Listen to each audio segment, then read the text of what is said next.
Welcome to a look into the life of a Tudong Buddhist monk, an American who has lived in a cave sanctuary for the last 15 years in Thailand. The Tudong monks are some of the most revered and follow the strictest rules set down by the Buddha himself over 2,600 years ago. These are wandering, barefoot, forest-dwelling monks, most often found in isolated places, following the 227 rules that were laid down by the Buddha, plus maintaining strict and disciplined meditation practice. The monk's name is Ajahn Sumano Bhikku, which means one with a good heart, striving to come to the end of the world. Ajahn Sumano was born in Chicago. He was a law student, was an entrepreneur with a very successful business, lived the corporate fast lane lifestyle until he dropped it all. Began his journey on the spiritual path over the past 30 years, from America to England to India through Malaysia and eventually Thailand, to where for the past 20 years he's lived in solitude, serenity, and meditation. Join us as we journey together to his home in the forest, where after being greeted by Ajahn Sumano, we offered food, which is a custom when visiting a Buddhist monk. And as our camera crew went about setting up their equipment, we found ourselves seated comfortably in this natural forest setting. Ajahn, who was most gracious and poised, made us feel so at ease as he began by telling me, the emphasis on knowing who you are is the priority.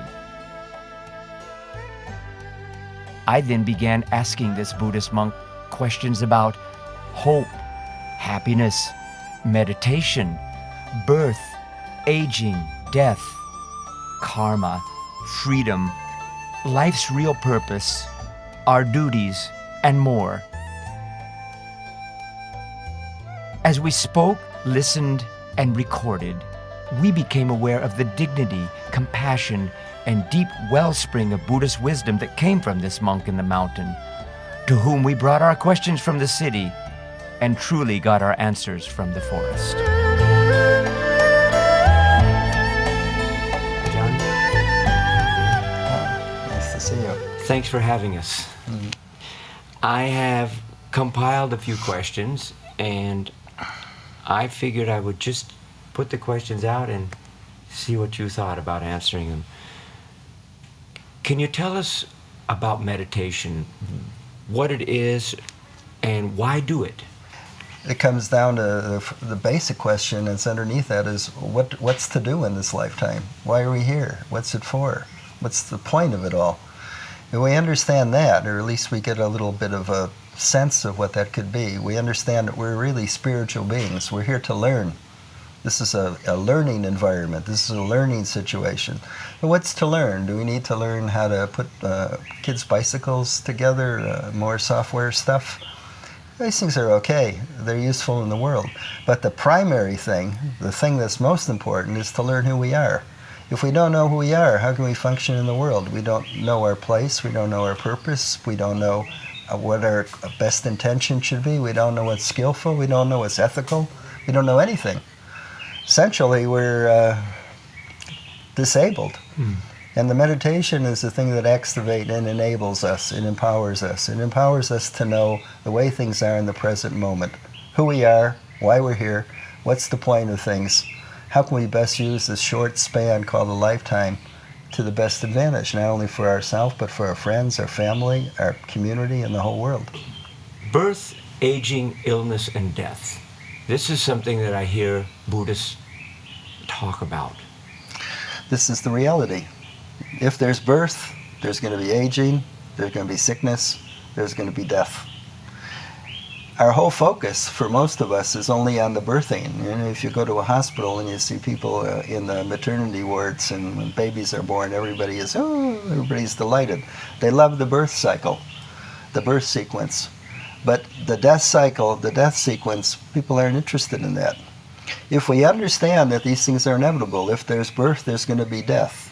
Sometimes people come to me and they say, oh, why did he have to die? He was so young. I mean, they say this about people who are 80, too. They say, he was so young, he had so much to live for. I say, well, because he was born, right?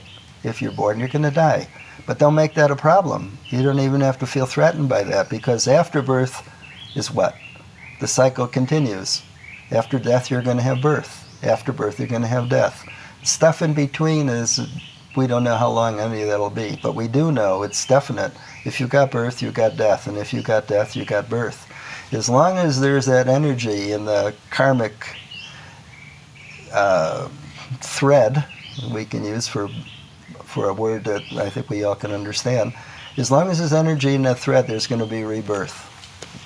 When that rebirth happens, there's going to be death. And until we cut out that energy, that underlining all this, we're caught in this cycle. We can say almost indefinitely, until the wisdom arises and until you learn how to get out from underneath this burden of being a karmic entity. When you say karmic entity and birth and death and the cycle, are you saying that the job here is actually to get out of that cycle? That Exactly. It's exactly what I'm saying. What else is there to do? Do you want to continue doing this for another million years? Who knows how many millions of lifetimes you've already had? It's quite boring. Right? A mature mind will see that this is just the boring cycle of suffering, a little bit of pleasure, a lot more suffering, a little bit more pleasure. Essentially, that pleasure you can't even count, because the suffering is in the back all the time. It's the revert. It's going to come right up as soon as that moment of pleasure disappears. So essentially, we're in a suffering situation. The Buddhists use this word suffering, and for some people that seems a little bit strong. You can say unsatisfactory. It's an unsatisfactory situation, meaning that there's no possibility that we're ever going to feel a fulfillment in any mind moment at all. We can approach it, we can get close to it, we can hope, which is the way most of the world runs. We're never going to get to it. You got a body, you're going to suffer. That body, no matter what posture you're in, if you sit long enough in this posture, you're going to feel pain. If you stand long enough, you're going to feel pain. If you go out and exercise a bit, you're going to get tired. You get tired, you're going to want to sleep. When you sleep, you're going to you're going to turn your body to the left, to the right. The whole thing having a body is a painful experience. The mind's the same thing. The mind, can you control it? Can you say, don't have these crazy thoughts? Don't even have these uncrazy thoughts. Can we tell the thought process to stop? No, we can't control it. It all runs on its own. Is this a good situation? This karmic predicament of ours, is this something enviable? No, we want to get out from under it. So when death comes and there's no karma, no need to get reborn again, this is it. You've won the jackpot. John, the idea of we are not the mind, we are not who we think we are. I've read this before in Buddhism. We are not who we think we are. Okay, if somebody is sensitive, if they're in a process of evolution, and you say to them, have you ever considered the fact that you're not who you think you are? If they don't dismiss that offhanded, we're in a position to talk about some very important understanding about the way things work. We think we're the body, we think we're the mind, but as you grow older, you start to get a sense maybe we're not the body, because you see people with bodies disappearing into the ground, into places where they cremate them. So the body is probably not a real thing, not something in the substantia that we call our own. We start to get a sense of that. As for the mind, after all the kind of so-called educational conditioning we get from the time we're about 4 or 5 years old, we certainly believe the mind is who we are. This kind of idea, I think, therefore I am. This is not true. If we were our mind, we could control it. Is there anybody watching this now that knows what their thoughts are going to be in the next 3-4 seconds? Nobody can do that. Thoughts arise and they pass away. And they pass away without us, because they're independent. It's just a machine. So we're not our body and we're not our mind. So where does that leave us? Think about that.